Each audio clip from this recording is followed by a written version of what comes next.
Hi, I'm Lucy Dacus, and I'm going to choose my Letterboxd 4 faves.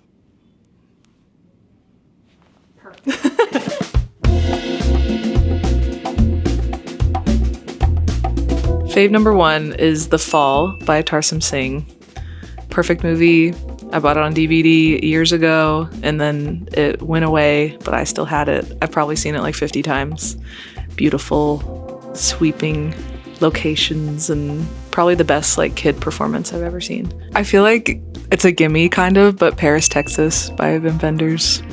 It just must be said. That should be in everyone's 4 faves. Obviously the scene where they're talking to each other, there's this shot where it's her silhouette and his face in the reflection of the glass. It's amazing. And just like the first sequence of him walking through the desert, there is nothing wrong with that movie. I narrowed it down to 53 movies.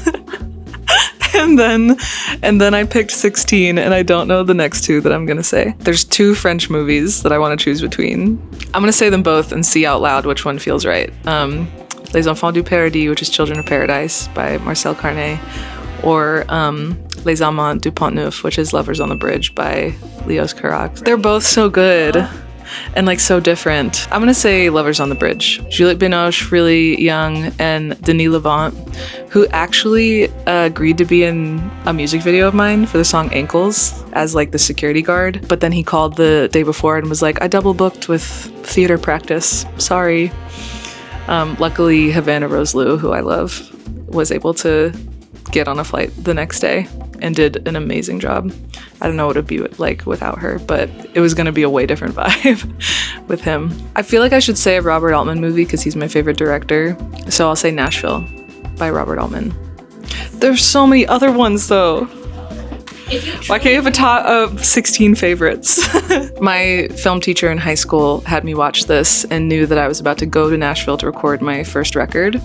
And I think it was a little bit of like a warning, especially the character who is like the bartender who's aspiring to make music and then gets taken advantage of.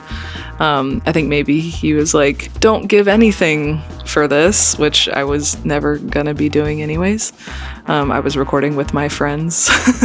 It was never like that. I'll watch movies and then whatever themes are in the movie, I'll put them in a list. So like when people are like, I want to watch movies about the American South, like I have a list for that. Or like there's a lot of movies about sex work and I have a list for that. Or like really great dance sequences. Sometimes I have friends that are like, I want to get into black and white movies. And I'm like, okay, so you want like some older stuff. There's like a list for that. I use Letterboxd secretly. No one will find my account.